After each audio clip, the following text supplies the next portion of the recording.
暂便由约学是应该尊称，佢到大咱中学到理化嘅时，当日进到实验室地拜，所以佢嘅视作地拜，未有一个实验室，只像实验室，实验台顶有永久做唔出嘅操作，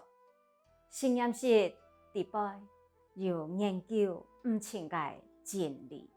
爱嘅理化实验室地拜，爱嘅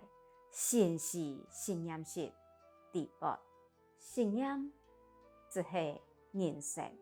人生只系实验，佢用心思嘅现实实验，要俾大家一种新嘅感觉，到六发球地度，佢试到对球美嘅细节，发现了解系六发球。系有爱嘅感觉，嗰時發現嘅黃發球係熱情嘅流通，到寫詩方面，佢較介意六發球嘅拼法，亦係佢對球美嘅另外一種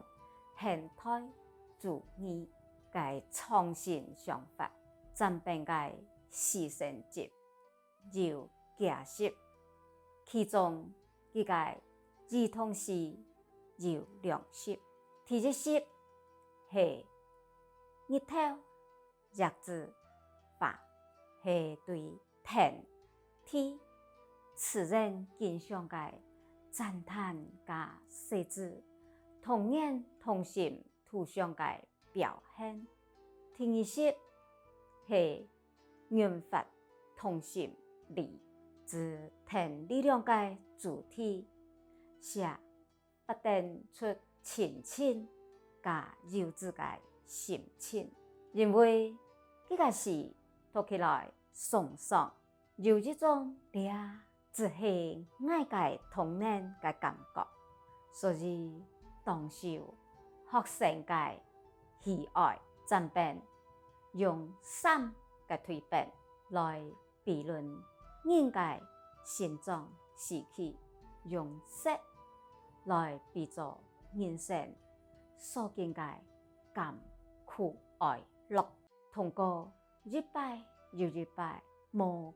窮盡嘅期間嘅經歷，學習得到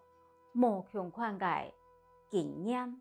加結果，總歸每還係識得真心遇到難關，看到自家嘅成功。實驗室地拜嘅文字、魔術師看得到真便對故鄉風土人情嘅熱愛，佢嘅故鄉嘅文化特產做下用詩表現出來，同時未呈現約學是應該成為實驗，同這個是只是的看得到實驗室地拜嘅玻璃光加各種約會館透過來又透過佢嘅變化，